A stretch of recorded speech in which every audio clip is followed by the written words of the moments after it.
Assalamualaikum warahmatullahi wabarakatuh. Selamat pagi para siswa semuanya. Bagaimana kabarnya hari ini? Semoga kalian semua dalam lindungan Allah Subhanahu wa Ta'ala. Pada pagi hari ini, kita akan mempelajari materi tentang harga pokok produksi. Kompetensi dasar yang harus kalian kuasai pada materi ini yaitu di 3.8 menghitung harga pokok produksi. Keterampilannya di 4.8 menentukan break-even point dan keuntungan usaha. Indikator pencapaian kompetensi yang harus kalian kuasai yang pertama, menghitung harga pokok produksi. Yang kedua, menentukan harga jual produk. Tujuan pembelajaran pada pagi hari ini yaitu pertama, kalian harus bisa menghitung harga pokok produksi dengan tepat.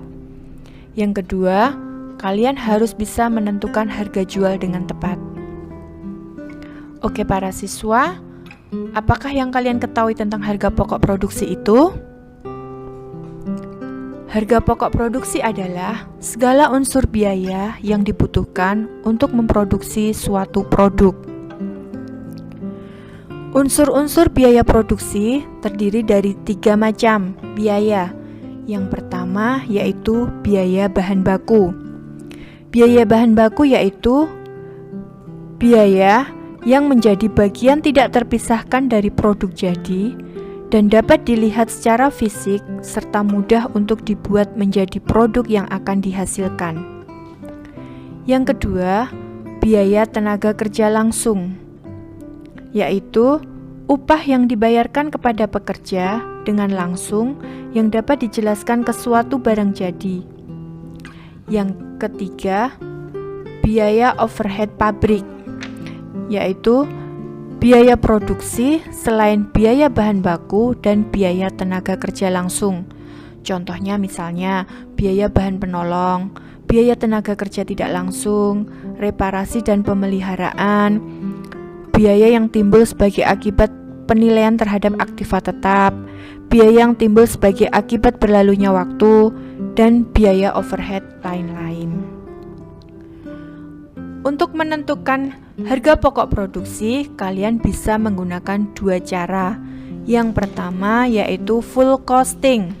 Kalau full costing itu menjumlahkan seluruh biaya produksi, baik itu biaya tetap maupun biaya variabel. Yang kedua yaitu variable costing, yaitu yang digunakan sebagai biaya produksi hanyalah biaya variabel saja.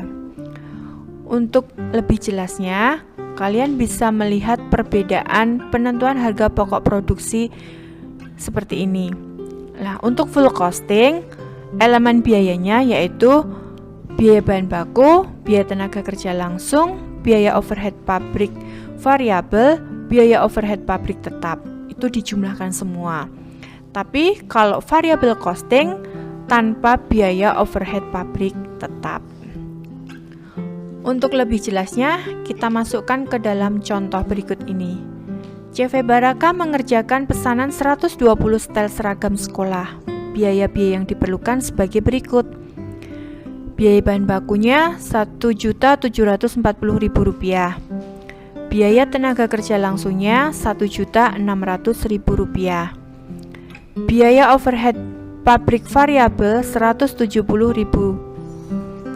Biaya overhead pabrik tetap Rp330.000. Berdasarkan data di atas, hitunglah harga pokok produksi 1 setel seragam sekolah dengan menggunakan metode full costing.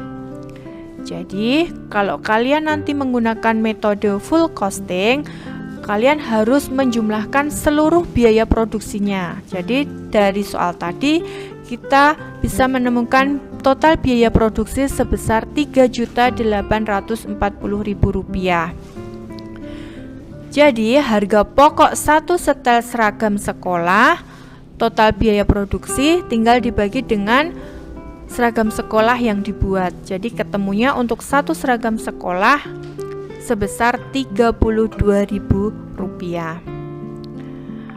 Setelah kita menentukan harga pokok produksi, kita bisa menentukan harga jualnya. Nah, untuk strategi penentuan harga jual, kita bisa menggunakan 3 metode. Yang pertama, penetapan harga berdasarkan biaya, cost based pricing. Yang kedua, penetapan harga berdasarkan harga kompetitor. Yang ketiga, penetapan harga berdasarkan permintaan.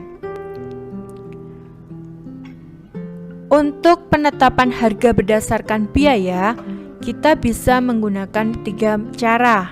Yang pertama yaitu cost plus pricing. Yang kedua, harga markup. Yang ketiga, harga break even. Untuk cost plus pricing method, itu kita bisa mencarinya dengan harga jual, yaitu dicari dengan total biaya produksi ditambahkan dengan laba yang kita inginkan. Nah, ini misalnya ada contoh, Nyonya Inara produksi 10 baju anak. Biaya-biaya yang dikeluarkan untuk membeli bahan baku 500.000, operasionalnya 500.000. Lah, jika keuntungan yang diinginkan 30%, berapa harga jual untuk satu baju anak tersebut? Kita tinggal cari biaya produksinya dulu. Biaya produksinya tinggal menambahkan semua biaya bahan baku ditambah dengan biaya operasionalnya, ketemu 1 juta. Labanya 30% dari biaya produksinya. Jadi 30% kali 1 juta, ketemu 300.000. Jadi harga jual 10 baju ketemu tinggal harga total biaya produksi ditambah dengan laba, ketemu 1.300.000. Untuk satu bajunya 1.300.000 tinggal dibagi dengan 10 baju, ketemu satu bajunya Rp130.000. Untuk harga markup bisa dicari dengan harga beli ditambah dengan markup.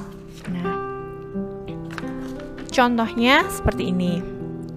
Tuan Amar membeli sepatu seharga 300.000. Jika keuntungan yang diinginkan adalah 100.000, berapa harga jual sepatu tersebut? Nah, harga jualnya 300.000, harga belinya tinggal ditambahkan dengan keuntungan yang diinginkan yaitu 100.000. Jadi ketemu 400.000. Harga markup itu digunakan dalam usaha dagang. Pedagang membeli barang dari supplier, kemudian dijual kembali dengan menambahkan markup harga. Keuntungan yang diperoleh pedagang berasal dari sebagian markup tersebut. Sebagian lain dari markup digunakan untuk menutup biaya eksploitasi atau operasional yang telah dikeluarkan oleh pedagang. Assalamualaikum warahmatullahi wabarakatuh. Halo para siswa, bagaimana kabarnya hari ini? Semoga kalian semua dalam lindungan Allah Subhanahu wa Ta'ala. Pada kesempatan kali ini, kita akan mempelajari materi tentang menganalisis laporan keuangan sederhana. Kompetensi dasar yang harus kalian kuasai yaitu di 3.10 menganalisis laporan keuangan sederhana. 4.10 membuat laporan keuangan sederhana. Tujuan pembelajaran pada pagi hari ini, yang pertama, peserta didik dapat membedakan jenis-jenis laporan keuangan dengan benar. Yang kedua, peserta didik dapat membuat laporan keuangan sederhana sesuai standar yang benar. Laporan keuangan adalah sebuah informasi keuangan yang terstruktur mengenai kondisi keuangan perusahaan, baik itu posisi keuangan maupun kinerja keuangan. Tujuan laporan keuangan ada 3. Yang pertama, informasi keuangan berisi tentang posisi dan kinerja keuangan perusahaan dibutuhkan oleh para penggunanya sebagai bahan evaluasi dan perbandingan. Yang kedua, laporan keuangan juga bertujuan dalam pengambilan keputusan mengenai pengambilan investasi dan lain sebagainya yang mungkin berpengaruh pada kondisi keuangan di masa yang akan datang. dan tujuan laporan keuangan yang terakhir yaitu informasi keuangan juga digunakan sebagai dasar untuk menilai dan meramalkan keuangan perusahaan di masa kini dan masa yang akan datang, berkaitan dengan strategi perusahaan selama beroperasi. Memakai laporan keuangan antara lain yang pertama investor. Investor membutuhkan laporan keuangan untuk membantu menentukan apakah harus membeli, menahan, atau menjual investasi tersebut. Yang kedua yaitu karyawan. Karyawan membutuhkan laporan keuangan untuk menilai kemampuan perusahaan dalam memberikan balas jasa, manfaat pensiun, kesempatan kerja, dan sebagainya. Yang ketiga, kreditor. Kreditor memakai laporan keuangan untuk memutuskan apakah pinjaman serta bunganya dapat dibayar pada saat jatuh tempo. Yang keempat, supplier. Supplier membutuhkan laporan keuangan untuk memutuskan apakah jumlah yang terhutang akan dibayar pada saat jatuh tempo. Pelanggan berkepentingan dengan informasi mengenai kelangsungan hidup perusahaan, terutama kalau mereka terlibat dalam perjanjian jangka panjang dengan perusahaan atau tergantung pada perusahaan. 6 yaitu pemerintah. Pemerintah membutuhkan informasi untuk mengatur aktivitas perusahaan, menetapkan kebijakan pajak, serta sebagai dasar untuk menyusun statistik pendapatan nasional dan statistik lainnya. Yang terakhir, masyarakat. Masyarakat membutuhkan laporan keuangan untuk membantu masyarakat dengan menyediakan informasi kecenderungan atau tren dan perkembangan terakhir kemakmuran perusahaan serta rangkaian aktivitas. Karakteristik laporan keuangan ada 4. Yang pertama, laporan keuangan harus dapat dipahami, yaitu laporan keuangan disajikan dengan baik dan sesuai dengan standar kejelasan. Yang kedua, relevan. Informasi yang dapat membantu penggunanya dalam mengambil keputusan. Yang ketiga, keandalan, yaitu bebas dari informasi yang menyesatkan.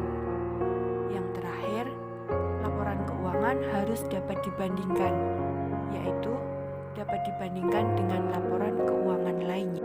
Jenis-jenis laporan keuangan sederhana ada 5. Yang pertama yaitu laporan laba rugi, yaitu laporan keuangan yang berisi informasi tentang keuntungan atau kerugian yang diderita oleh seorang wirausaha dalam satu periode tertentu.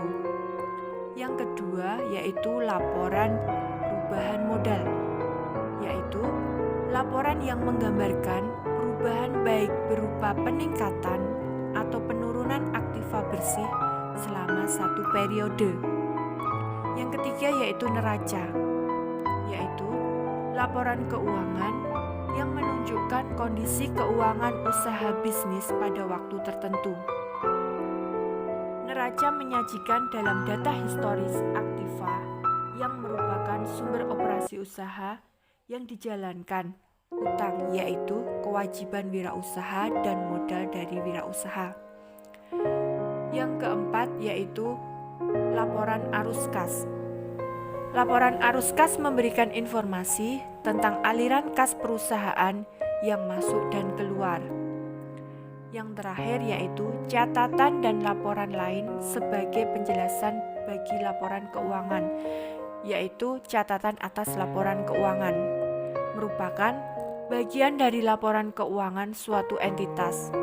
Namun, catatan laporan keuangan bukanlah hal yang wajib dibuat oleh perusahaan, sehingga biasanya perusahaan yang membuat catatan atas laporan keuangan adalah perusahaan-perusahaan skala besar atau perusahaan yang. Pada kesempatan kali ini, kita hanya akan mempelajari laporan laba rugi. Cara penyajian laporan laba rugi, yang pertama, memuat pendapatan dan beban. Yang kedua, disusun dalam bentuk urutan ke bawah atau stafel. Yang ketiga, dipisahkan antara hasil dari bidang usaha utama dengan hasil usaha lainnya. Cara menyusun laporan laba rugi. Bagian pertama terdiri dari hasil penjualan usaha pokok yang dilakukan perusahaan. Bagian kedua berisi tentang beban-beban operasional perusahaan. Yang ketiga berisi tentang pendapatan dan beban perusahaan di luar dari usaha pokok perusahaan. Bagian keempat menunjukkan perolehan laba atau rugi yang dialami perusahaan. Tujuan dari penyusunan laporan laba rugi yang pertama, mengetahui jumlah pajak yang akan ditanggung. Yang kedua, untuk pengecekan histori perolehan laba atau rugi dari waktu ke waktu sebagai evaluasi bagi manajemen perusahaan. Yang ketiga, untuk mengecek efisiensi dan efektivitas usaha berdasarkan pada nilai biaya usaha. Yang keempat, memberikan data keuntungan dan kerugian yang dialami oleh perusahaan. Format laporan laba rugi ada dua. Yang pertama, bentuk langsung atau single step. Dalam single step ini, seluruh pendapatan dijumlahkan dan semua beban dijumlahkan. Dari selisih jumlah pendapatan dengan jumlah beban dapat diketahui besarnya laba atau rugi usaha. Yang kedua, bentuk bertahap atau multiple step. Dalam bentuk ini, laporan laba rugi diadakan pengelompokan atau jenis pendapatan dan jenis beban, di mana pendapatan dibedakan atas pendapatan usaha dan pendapatan di luar usaha, serta beban dibedakan pula atas beban usaha dan beban di luar usaha. Kemudian dari seluruh pendapatan dan beban diperoleh laba atau rugi perusahaan. Untuk contohnya bisa dilihat pada gambar sebagai berikut.